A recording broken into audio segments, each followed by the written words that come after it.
Tu éteindras? Ok. T'acceptes? Mhm. Ok. Coucou. Alors, voici pour cette première rencontre. Une petite explication du contexte. Je lance donc du coup ma première vidéo, ma première podcast sur YouTube. Et petit contexte, c'est que ça fait très très longtemps en fait que j'ai une phrase que j'ai depuis quelques années qui me suit d'un professeur de yoga, Damien de Bastier. Et la phrase, c'est en étant inspiré qu'on devient inspirant. Et depuis quelques années maintenant, en fait, j'ai des rencontres extraordinaires dans ma vie. Alors, des rencontres qui sont fortuites ou des rencontres provoquées. Et j'estime que ces discussions que j'ai avec des personnes autour de moi, aux professionnels, personnels, m'inspirent énormément. Et donc, j'avais envie de vous les faire partager. Et je commence donc avec Amy. Je suis super contente que ce soit la première femme qui va faire partie de cette série de podcasts.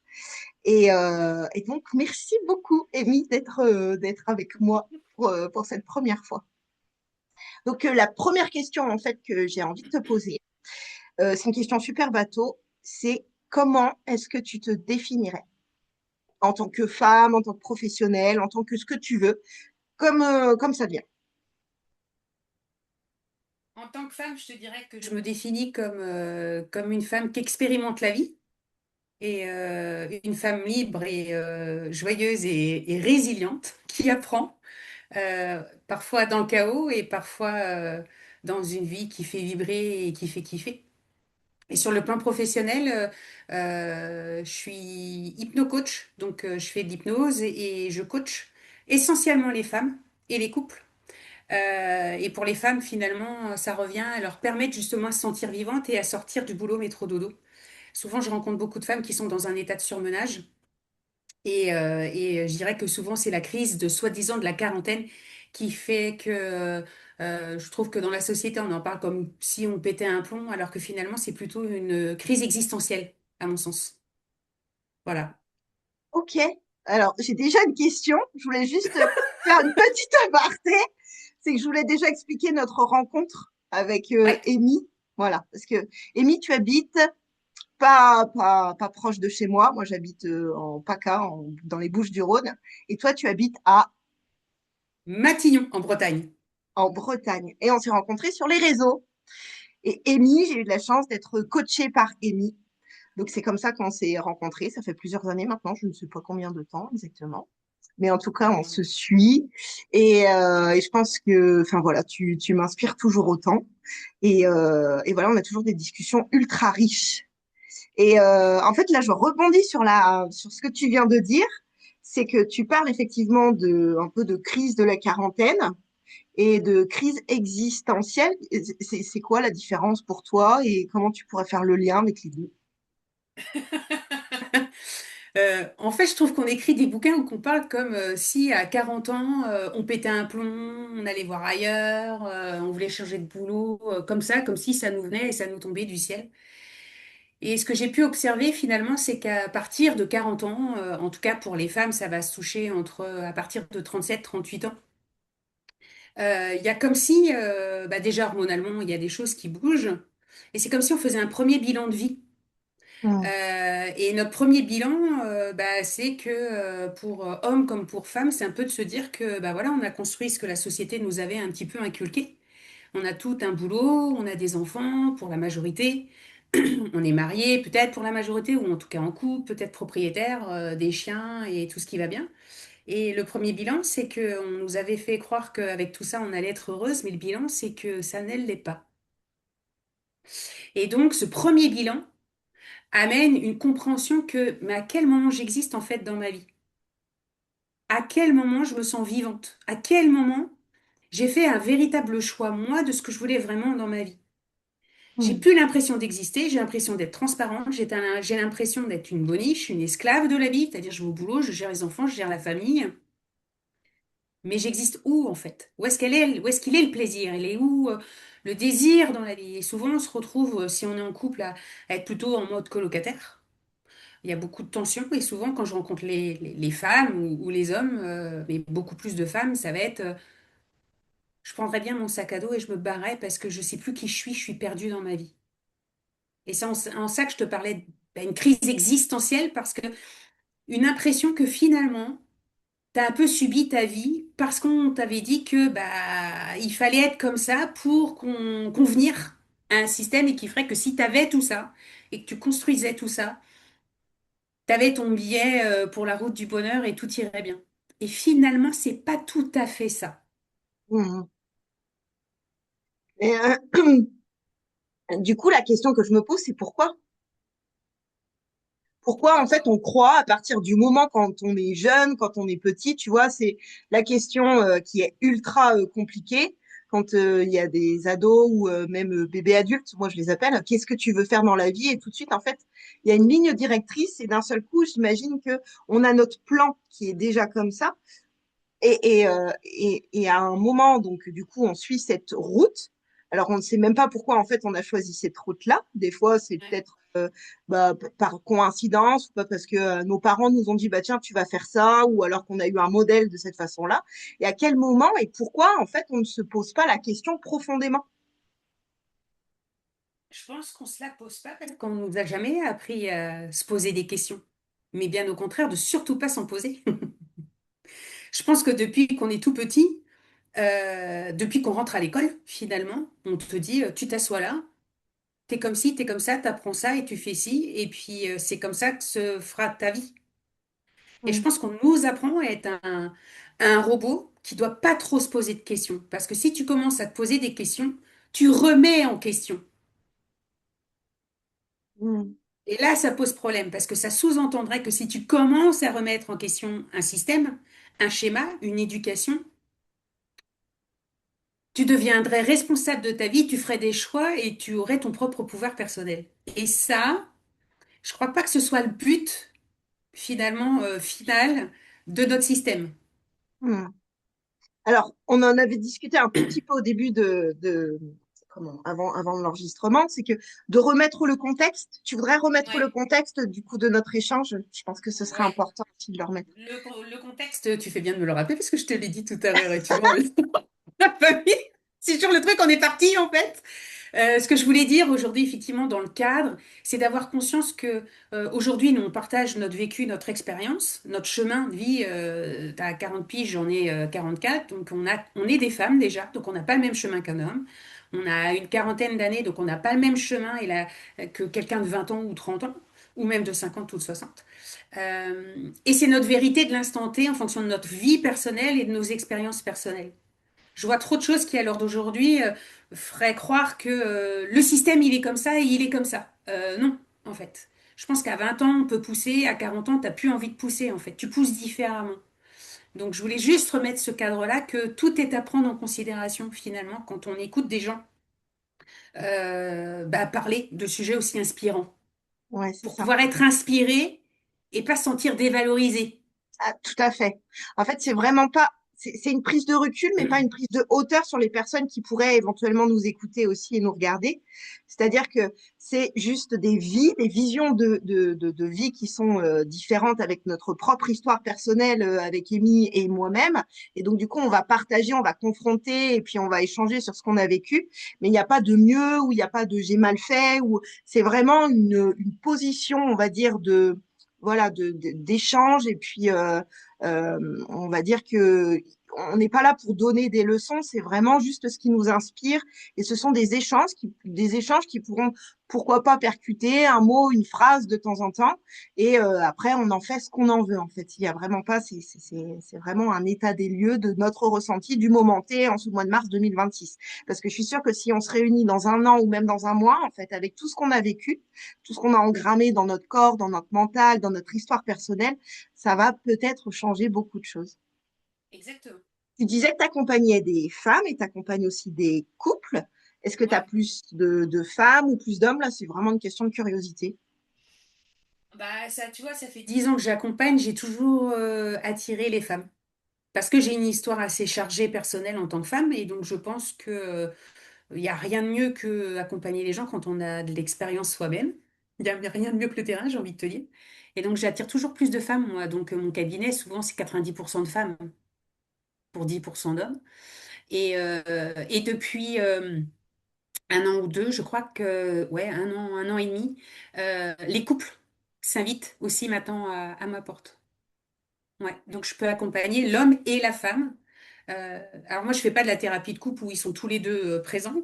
J'accompagne individuellement la femme, individuellement l'homme, pour espérer de retrouver un chemin commun. Ah, je croyais que il y a un moment donné, je crois qu'il y avait un échange avec le couple et toi.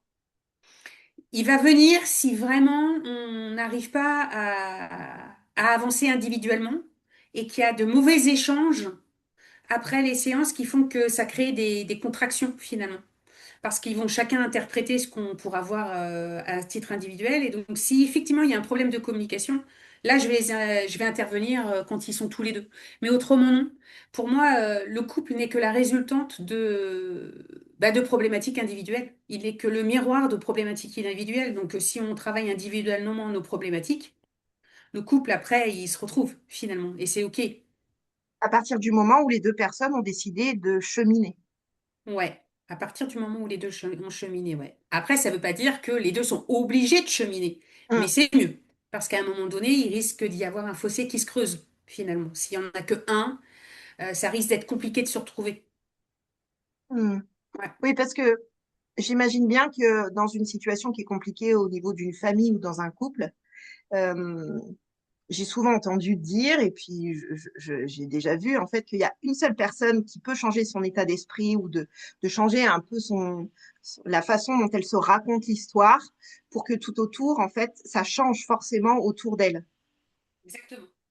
Exactement, moi je suis convaincue que c'est en changeant sa propre réalité qu'on change la réalité extérieure. C'est-à-dire que moi je fais un gros travail sur l'intérieur pour que l'extérieur puisse changer. Et donc ça veut dire que l'extérieur n'est pas forcément obligé d'aller dans ce cheminement parce que soi-même, le fait qu'on se mette un petit peu un pas de côté ou qu'on ouvre sa conscience sur certaines choses va faire que nous, on va bouger intérieurement et le fait qu'on bouge intérieurement, bah, l'extérieur bougera aussi. Hmm. Ça fait combien de temps que tu fais ça? Pour Que le tu couple. accompagnes? Non, pour les femmes, que tu accompagnes pour les femmes, ou même pour le couple ou pour les femmes? Bah, ça fait 10 ans que je fais ce métier. Hmm. 10 ans que je suis hypnothérapeute et ça fait, je te dirais, 6 ans. 6 ans que j'accompagne essentiellement les femmes.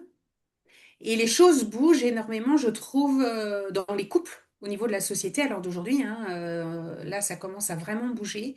Et je crois que ça fait un an et demi, 2 ans, que du coup, je me suis aussi spécialisée dans l'accompagnement des couples. Mais je t'avouerai que très souvent, la majeure partie du temps, c'est la femme qui est initiatrice Hmm. de son travail individuel. Et à un moment donné, très souvent, je demande, tiens, tu dirais à ton mari de ma part qu'il est bien invité chez moi s'il veut pour un rendez-vous, pour que je le rencontre, pour que je comprenne certaines choses qui pourraient m'aider pour t'accompagner toi en tant que femme. Et parfois, il y a des hommes qui restent et qui veulent aussi avancer et s'y mettre. Ouais. Hmm.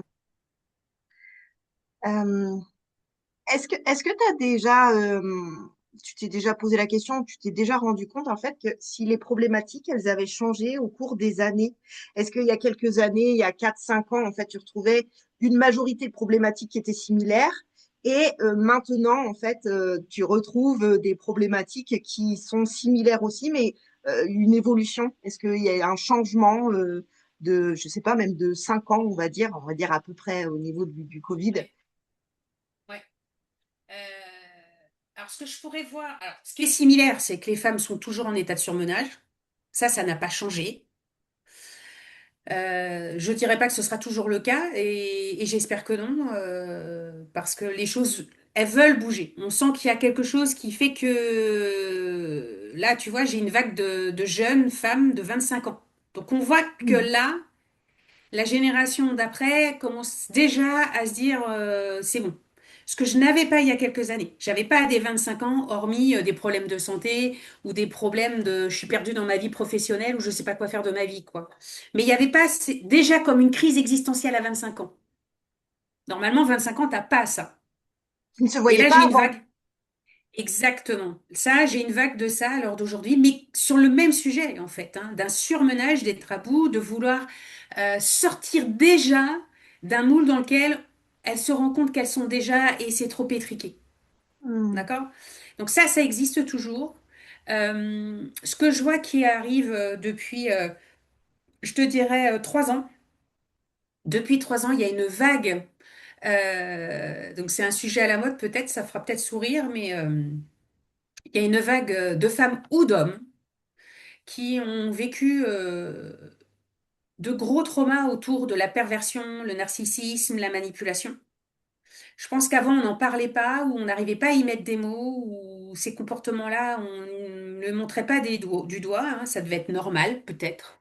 Alors d'aujourd'hui, c'est plus le cas, ça parle.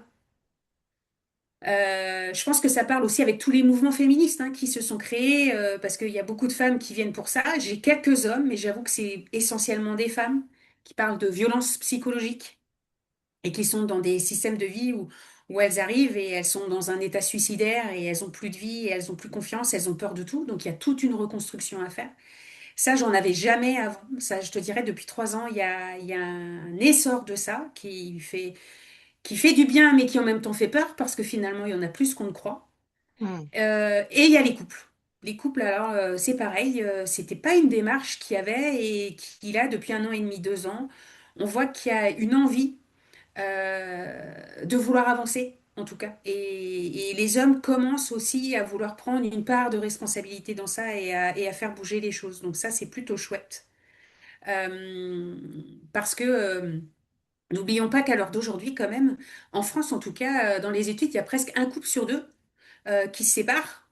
Hein, donc c'est quand même un chiffre qui est assez important et que 70% de ces séparations sont demandées par les femmes. Et que dans ces 70%-là, c'est pas une question d'amour, c'est une question d'être à bout du couple, à bout du surmenage, à bout d'un système de vie.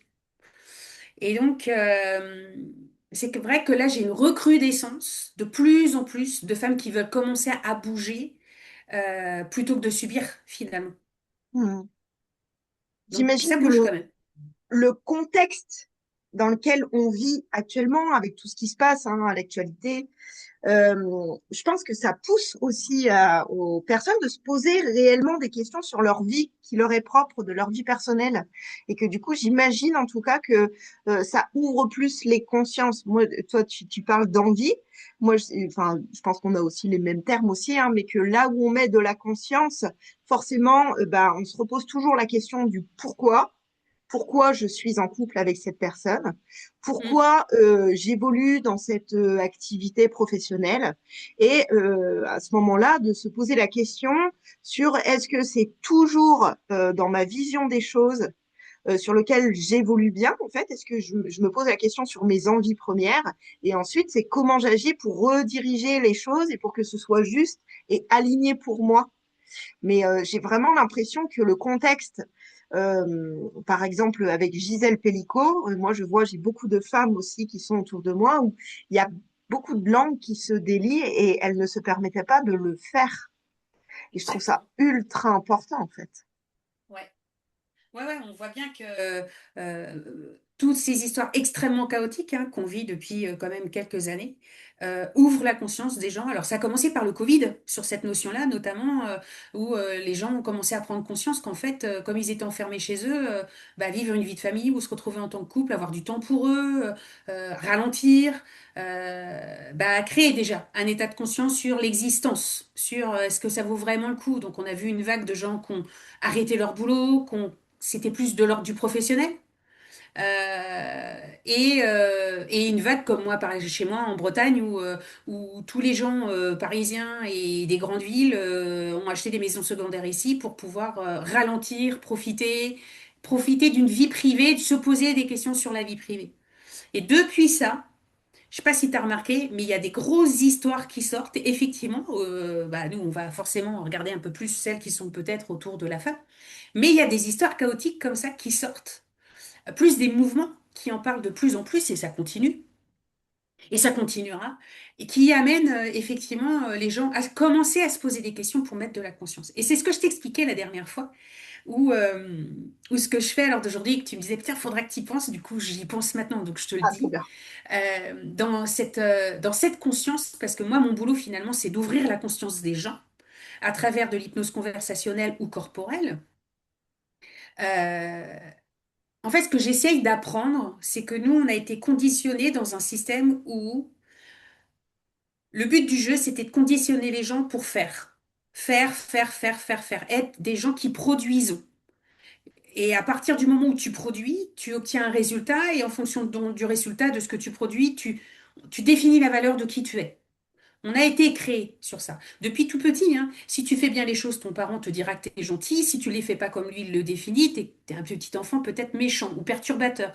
À l'école, c'est si tu as 20 sur 20, tu es intelligent et tu es le bon élève et tu es chouchou de la prof.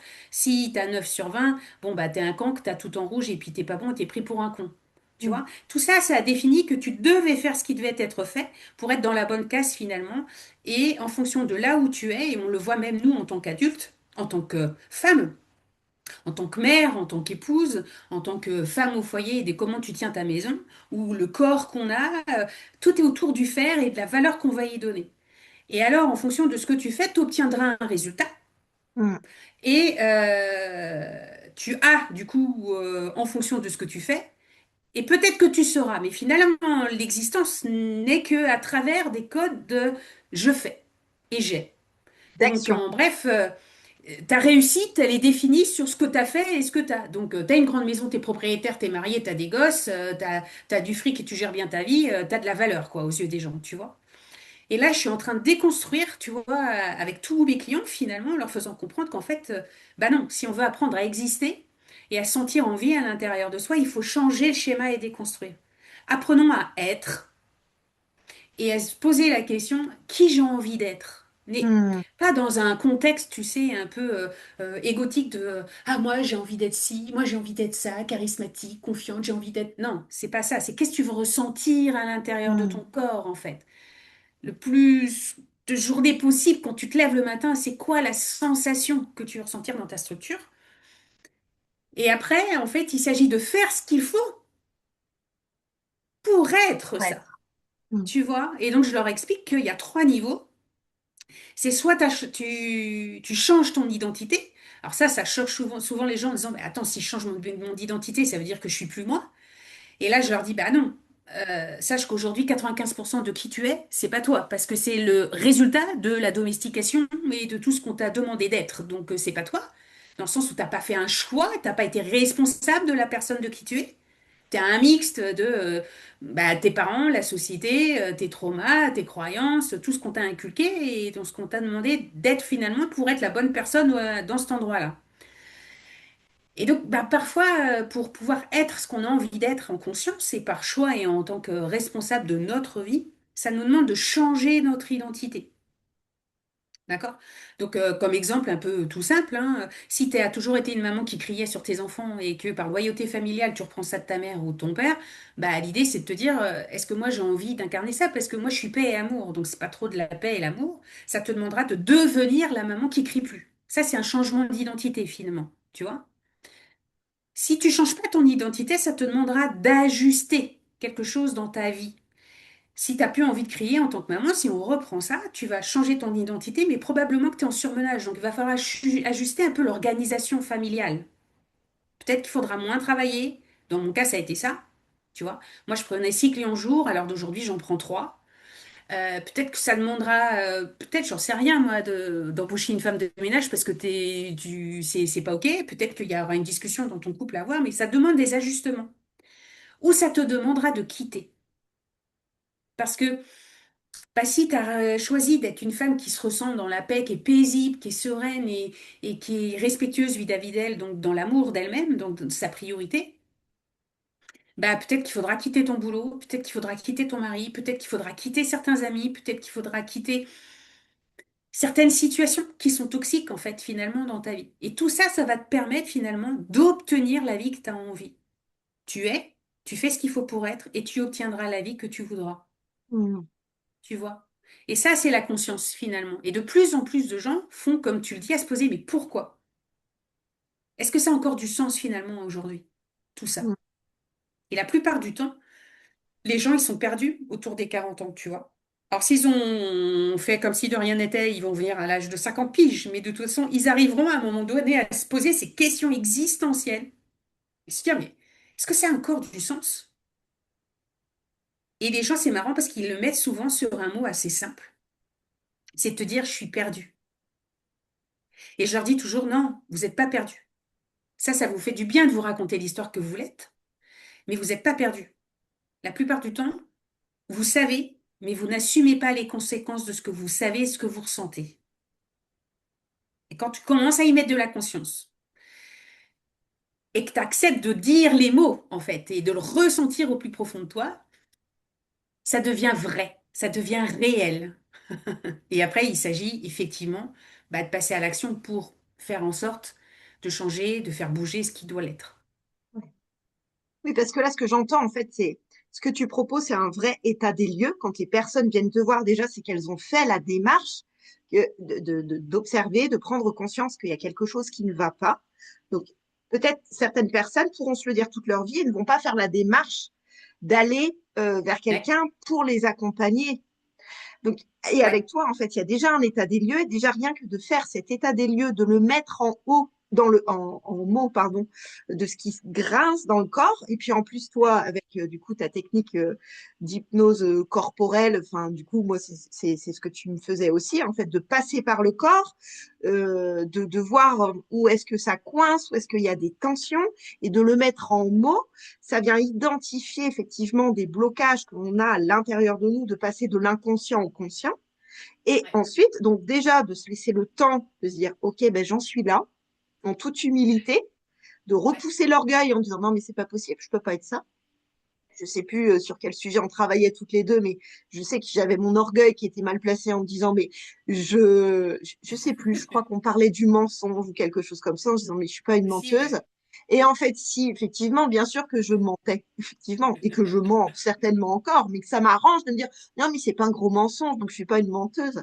Et de le mettre en mots en disant, mais si, en fait, l'effet, c'est que c'est ça.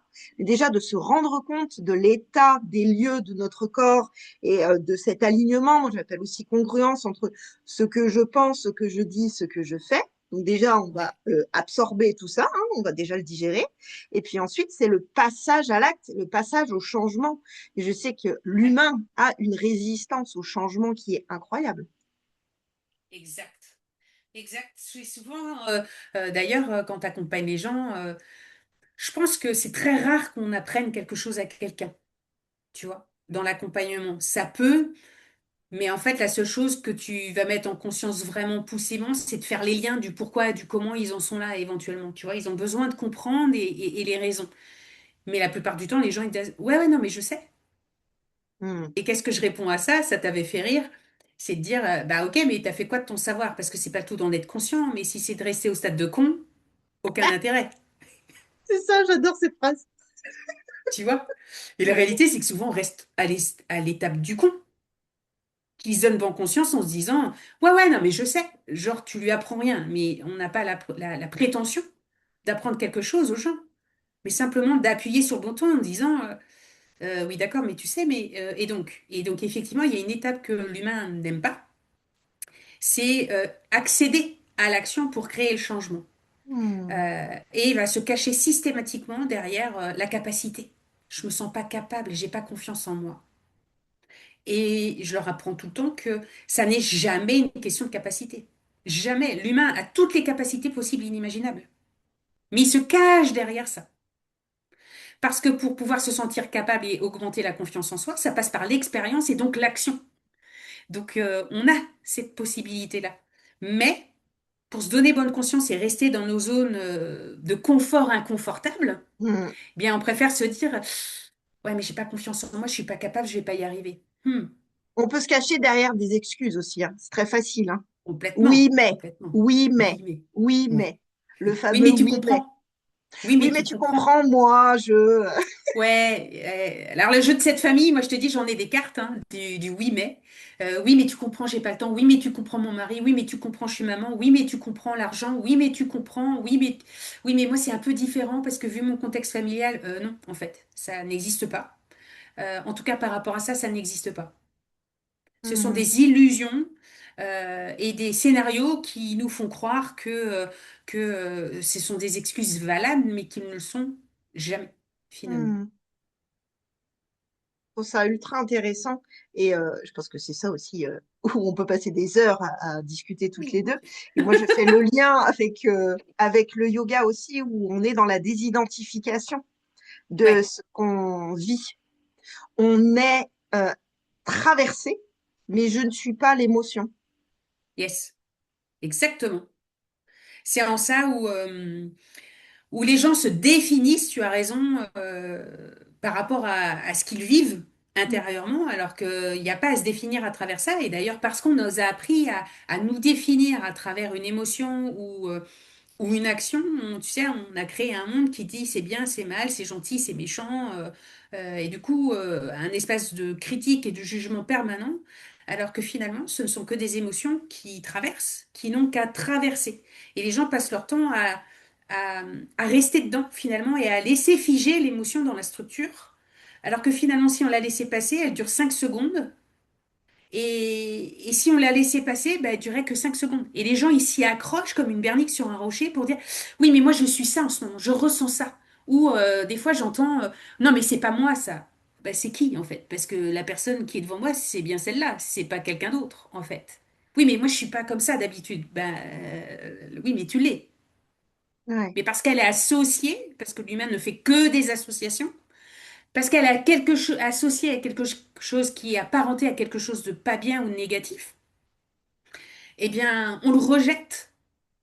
Plutôt que de l'associer à nous-mêmes, mais on se sépare d'une partie de nous parce qu'on ne voudrait que lumière finalement, tu vois? exactement. Et on ne voudrait pas associer ces parts d'ombre. Mais la vie fonctionne par loi de polarité. Le froid va avec le chaud, la lumière va avec le noir, le yin et le yang. Enfin, on sait que tout fonctionne comme ça. Ça veut dire que nous aussi, en tant qu'êtres humains, la seule chose que nous ayons à faire, c'est de mettre la lumière sur nos ombres pour accueillir nos ombres de la même manière que bah, ces ombres-là vont pousser la lumière, finalement. Exact. Et l'humain a du mal à faire ça. Et c'est pour ça que justement, comme tu le disais, avec le yoga, bah, finalement, vous apprenez à le faire passer. Parce que, et moi, à travers l'hypnose ou la conscience, je l'apprends sous cette forme-là, peu importe l'outil qu'on utilise, mais l'idée, c'est vraiment ça, se laisser traverser et ne surtout pas s'identifier à ça. Hmm. Effectivement. Et parce on a mis des définitions ou des concepts dans des boîtes. Effectivement, cette dualité entre le bien et le mal, alors ça, c'est ma propre expérience, hein, mais je me suis identifiée tellement à ces concepts-là. Ouais. Et lorsqu'on visite nos ombres, lorsqu'on visite nos lumières, effectivement, on se rend bien compte qu'on a les deux à l'intérieur de nous et de ne pas repousser justement ce qu'on ne veut surtout pas voir. Et c'est à partir du moment où on commence à accueillir et à voir ce que on ne veut pas, il y a quelque chose d'un seul coup qui s'ouvre. Parce que, par Exactement. exemple, si on voit la colère à l'intérieur de nous, ben, on peut voir aussi l'espace de paix qui existe aussi à Exactement. l'intérieur de nous. Et l'un ne va pas sans l'autre. Alors, du coup, bah, c'est là où j'adore, en fait, parce que nous, dans notre culture occidentale, bah, du coup, avec toi, avec ce que tu proposes comme accompagnement, je trouve ça incroyable. Et on peut le relier, par exemple, en médecine traditionnelle chinoise avec le yin et le yang, avec les neurosciences, avec le parasympathique et le sympathique. Enfin, tout est combiné, en fait. C'est une danse à Ouais. l'intérieur de la vie qu'on a à l'intérieur de nous. Et lorsqu'on n'essaye pas, justement, de comparer en disant, bah, je suis ça, je suis pas ça, mais en fait, on est aussi les deux, bah, il y a quelque chose où on peut se laisser traverser. Et toi, c'est ce que tu fais exactement en se laissant traverser dans le corps par ton accompagnement, dire, bah, voilà, moi je suis là, je voudrais aller là, quel changement je peux faire et je trouve ça fantastique. Rappelle-toi par rapport à ça, d'ailleurs, la raison de quand on s'est connus sur les réseaux sociaux, c'est que tu pouvais pas me blairer. Je te l'avais dit. Le, le premier vocal que je t'ai fait, je sais plus comment je t'avais formulé, ouais. Ouais. Bon, je t'appelle, j'aimerais qu'on discute et j'aimerais t'accompagner par toi parce que, en bref, bah, je te supporte pas, t'es insupportable quand je te vois sur les réseaux. Il y a quelque chose qui crée Mm, un truc à l'intérieur de moi. Et tu as eu cette sagesse, cette compréhension, cette maturité de te dire, tiens, si elle me déclenche la meuf, c'est qu'il y a un truc à l'intérieur de moi que je dois aller chercher. Elle est le miroir de quelque chose chez moi que j'ai pas encore touché. Ouais, tu c'est vois? vrai.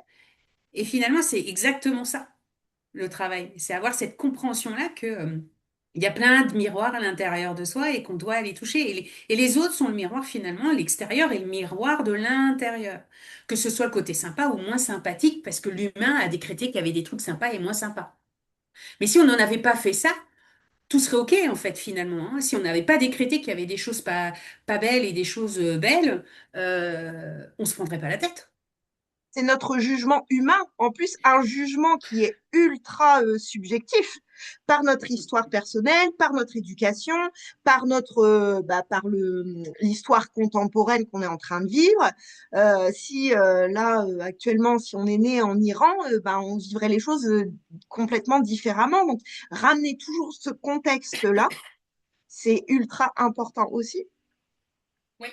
Tu vois, tu disais tout à l'heure le mensonge. On a dû Mm. travailler ça à un moment donné parce Ouais, qu'effectivement, en tant que grand catho que nous sommes en France, essentiellement, en tout cas, qu'on soit baigné ou non dans la religion, on le porte. Là, le mensonge, c'est grave, c'est pas bien, tu vois, c'est un péché. Moi aussi, c'est quelque chose que j'ai bossé chez moi. Donc, la polarité sera l'honnêteté du mensonge finalement. Parce qu'on se croit quelqu'un d'honnête finalement et on ne supporte pas les gens qui sont malhonnêtes et qui font des mensonges. Et le jour où tu viens chercher ça chez toi, tu te dis non mais attends Amy, t'as jamais menti toi? Bah ouais mais c'est pas grave. Tu vois, on fait une hiérarchie du mensonge. Tu vois, il y a des mensonges qui passent et des mensonges qui sont graves. Un mensonge reste un mensonge. Mais le jour où tu finis par l'accepter, tu prends conscience que le mensonge t'a sauvé la vie plus d'une fois. mm, Donc il est salvateur, tu vois, le mensonge. Il peut l'être. Mais comme on nous a fait croire que c'était quelque chose de mal, on finit par se faire croire que nous, on ne l'est pas. Et on se coupe d'une partie de nous et on se juge de ça. Et donc, on va juger l'autre. ouais, c'est super intéressant. Et ça crée du coup une tension, une contraction, une colère, un jugement de contre quelqu'un qui finalement est contre toi-même parce que tu mets pas de la lumière de ça et que tu te fais croire que toi, tu es mieux que l'autre finalement. Et tu te Mm, positionnes avec un ego qui fait que, ouais, mais moi, je suis pas quelqu'un qui ment. Bah, fuck, en fait, t'es quelqu'un qui ment comme n'importe qui. Sauf que pour être soi-disant une bonne personne et te regarder avec bonne conscience dans ton miroir, bah, tu essaieras de te raconter toute la vie que tu es mieux que quelqu'un d'autre et que toi, tu mens pas. Ce qui est impossible. Par loi de polarité, c'est absolument impossible. Nous sommes tout. Absolument tout. Mais nous, on ne voudrait sans arrêt être que du bon côté de l'histoire. Mais aussi, ça, tu vois, on a été conditionné depuis tout petit, hein, avec les Walt Disney et les films, il y a toujours un héros, il y a toujours un méchant. Et donc, les gens veulent se focaliser sur, et les idoles sont souvent les héros, tu vois, finalement. Donc, tout ça, c'est un conditionnement mm. dans lequel on vit. Je vois l'heure qui passe. Je vais mettre du temps. Non, on est dans les temps. Il va falloir juste qu'on termine tranquillement. Ok, ok. Alors, terminons tranquillement. J'ai deux questions. Euh, Yes. S'il y a des personnes là, des femmes ou hommes, qui se posent des questions justement en se disant, bah, je suis pas à ma place actuellement, je sens en fait que ça fait quelque chose ou que je me sens pas, oui, que je suis pas la personne que je voudrais être, est-ce que tu aurais un conseil? Un ou deux, on va dire. Par quoi cette personne devrait commencer? Si elle était justement soi-disant perdue, Ouais, oui, c'est ça, perdu. ouais.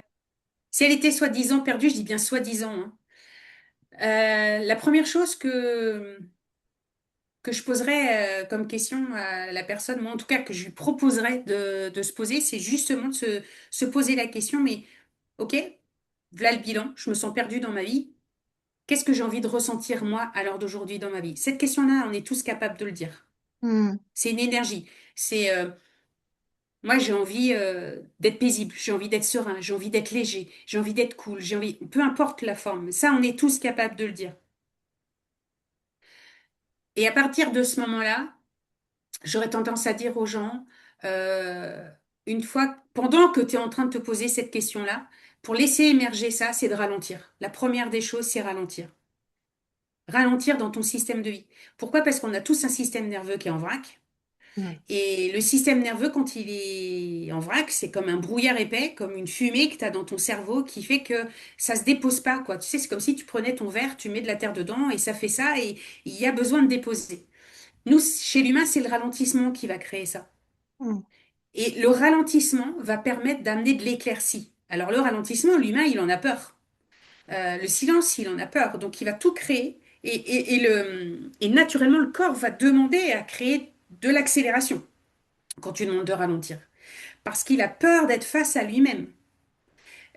Donc ralentissez, ralentissez. Alors, on fait comment pour ralentir? Il y a plein de possibilités.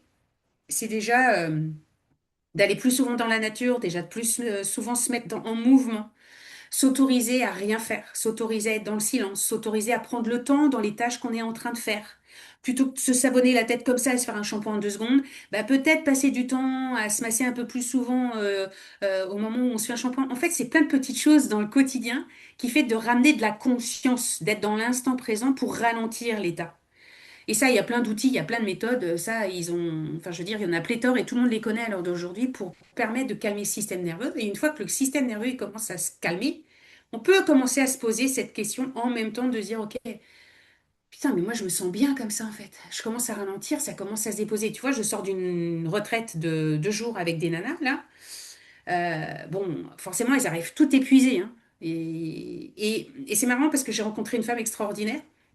Ouais, elles le sont toutes, mais une qui est arrivée et tu vois, j'ai à peine commencé à parler qu'elle s'est effondrée Mm. émotionnellement. Et elle a ralenti tout le week-end, elle a mis de la conscience sur tout c'est pourquoi, c'est comment, et tout simplement parce que ces week-ends de retraite, je crée le ralentissement qu'elle ne s'autorise pas à faire. Des choses simples, hein. D'être dans le silence, de s'autoriser des siestes, d'aller dans la nature, de se reconnecter à la nature, de pas desservir la table, de pas faire à manger. Tu sais, tu ralentis surtout. T'es plus dans des obligations. Tu crées de l'espace. Eh bien, elle est repartie, effectivement, en mettant de la conscience sur énormément de problématiques, énormément de comment, et de se dire, je pensais pas que c'était à ce point-là, pour pouvoir commencer à engrammer et intégrer certaines nouvelles choses dans sa vie à l'heure d'aujourd'hui. Donc, n'oublions pas que si nous voulons de l'éclaircissement, finalement, quand on est perdu, bah, stop, on arrête. On Mm. calme la bête, comme je dis bien souvent.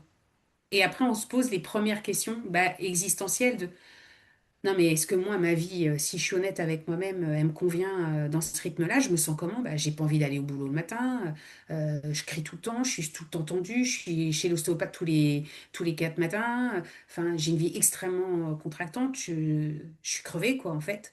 Est-ce que c'est vraiment ça? Je passe à côté de la vie de mes enfants, est-ce que c'est vraiment ça la vie que tu as envie? Bah non, mais moi, j'aimerais me sentir paisible et profiter de la vie. Ok, très bien, bah, commençons déjà. Et puis bah, après, dans la mesure du possible, j'ai envie de vous dire, les amis, faites-vous accompagner. À l'heure d'aujourd'hui, on a une chance extraordinaire d'avoir de plus en plus d'accompagnants, ce qui n'existait pas avant.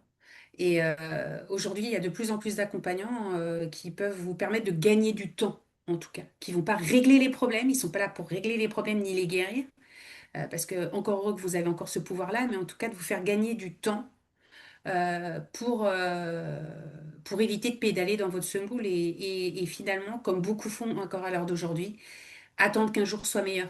L'humain a tendance à vivre sur l'espoir que demain sera mieux. Mais malheureusement, tu te rends compte que si rien ne bouge et rien ne change, demain sera pas mieux que la veille, hein. D'accord? C'est un peu, tu vois, ok, la météo sera peut-être meilleure, pas aujourd'hui, mais peut-être demain, tu vois. Mais ça changera pas grand-chose Mm. finalement, tu vois.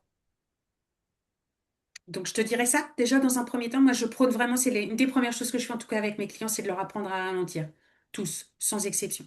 Et après, j'ai développé des techniques, des méthodes, des questionnements qui vont amener après tout ce chemin-là. Mais ralentissez. Enfin, je veux dire, on n'a qu'une vie, on n'est pas là pour courir. On est là pour ralentir. Mon mari m'a toujours dit, quand il m'a connue, moi j'étais hyper speed, lui a toujours été dans cette sagesse du ralentissement. Il m'a toujours dit, tu sais, Amy, c'est bien de bosser et de courir à fond, mais la régénération est aussi importante, voire plus importante que l'action, que d'être dans le mouvement permanent. Et je comprenais pas pourquoi j'avais un mari qui était toujours en bonne santé, qui avait aucune douleur musculaire, qui avait aucune tension, aucun, tu vois, il y avait rien, quoi. C'était un mec qui est hyper zen. Je me dis, à 40 ans, comment c'est possible que tu jamais aucun problème de santé, jamais malade et aucun problème, tu vois, j'avais chez l'ostéo, quoi. Jamais mal au cervical, jamais mal au dos. Bah, parce que c'est quelqu'un qui avait déjà compris que, par loi de polarité, tu devais autant te régénérer que bouger, quoi, finalement. Écoute, tu fais une belle introduction à ma conclusion. Parce que je fais le Ouais, parallèle aussi avec le yoga, où, enfin, moi, il y a beaucoup de choses, en fait, c'est un de mes mantras et de ce que je propose aux élèves, c'est vraiment de ressentir le yoga au-delà du tapis, au-delà de ce qu'on peut connaître sur les tapis avec les postures, au-delà de la pratique corporelle. Mais quand on est sur le tapis, après une pratique d'asana, de posture, on est en shavasana. Shavasana, c'est vraiment la posture allongée sur le dos d'intégration. Moi, je l'appelle, on peut se relaxer, hein. Mais moi, je l'appelle vraiment l'intégration de tout ce qui s'est passé durant la pratique. Et effectivement, en fait, c'est à un moment donné, en fait, faire confiance aussi à notre corps qui va intégrer. Comme un reboot, comme quand on branche notre téléphone ou notre ordinateur pour le recharger, bah, c'est exactement la même chose. De prendre ce temps. Alors, il y en a qui adorent, parce qu'il y en a qui partent très facilement, et toi, tu dois bien le savoir quand tu les accompagnes. Il y en a d'autres qui vont rester les yeux ouverts parce que pour eux, c'est inconcevable d'être dans le silence et de faire confiance que le corps va s'auto-générer tout seul et qu'il va y avoir une vigilance, un contrôle. Tu parles de système nerveux, bah, le système nerveux, il est toujours au taquet. Et, euh, et Shavasana, ça veut dire cadavre. Ça veut ok. dire que, ouais, donc Et c'est très mort. fort. Des fois, ça peut choquer en fait, mais c'est le cycle de la vie. C'est exactement ce qu'on disait. En fait, il n'y a pas de dualité entre la vie et la mort et la vie, entre le système cyclique en fait, que tout se régénère, qu'il n'y a pas de fin, il n'y a pas de début. C'est que tout est imbriqué en fait. Et Exactement. voilà. Et donc la dernière question, et je pense que je la poserai à tout le monde. C'est justement une question qui pourrait être assez clash, mais je trouve qu'il remet bien les choses au centre. C'est Ça si me fait peur, là. tu Plus clash. apprenais que non, mais si tu apprenais que tu allais mourir demain, en fait, ou si c'était pratiquement les dernières heures de ta vie, si tu le savais, qu'est-ce que tu voudrais te rappeler de toi ou qu'on se rappelle de toi? Qu'est-ce que tu engrammerais de la vie à l'intérieur de toi? Une leçon de vie ou quelque chose en fait que tu voudrais qu'il reste. Qui reste pour les autres de moi? Ouais. Ah, c'est intéressant. Euh, Parce qu'hier, j'ai fait un cercle de femmes qui était sur la parentalité. Mm. Et je posais cette question-là, notamment vis-à-vis de la maman par rapport à ses enfants. Donc, j'ai écrit quelque chose hier soir sur ça, mais vis-à-vis de mes enfants. Donc, c'est marrant que tu me poses cette question-là parce que c'est un peu plus général. Je pense que la seule chose que... alors déjà, tu vois, quand j'entendais ta question à titre personnel, m'est venue naturellement la réponse, parce que quand on se laisse porter par ce qu'on ressent, on canalise. Alors tout le monde croit que c'est de la médiumnité ou que c'est un don. Effectivement, c'est une forme de médiumnité, d'hypersensibilité qui fait qu'on reçoit des messages. Première chose qui m'est venue, c'est de me dire, putain, aucun regret, quoi, en fait. Ah, c'est Tu vois, moi déjà, naturellement, la réponse a été ça sur moi. Donc merci de l'avoir posée pour le coup, parce que du coup, ça m'est venu d'un coup et je me dis, waouh, putain, chouette Amy. Euh, Et pour les autres, il y aura un côté où je te dirais, j'en ai rien à foutre de ce que vous pouvez penser. très Donc j'ai bien. pas envie de laisser quoi que ce soit, hormis, hormis du coup à mes enfants, Mm. tu vois. Hormis à mes enfants, le sort et l'héritage finalement que je voudrais leur laisser, c'est de s'autoriser à être en vie et d'en avoir rien à foutre du reste. Les autres, bah, j'ai envie de vous dire, je m'en fous. Merci. J'adore ta réponse. Je t'en prie, merci beaucoup énormément pour cette invitation. C'est toujours un réel plaisir. Ouais. J'espère une prochaine fois, qui sait, sur un autre thème. Eh ben, pourquoi pas? Yes!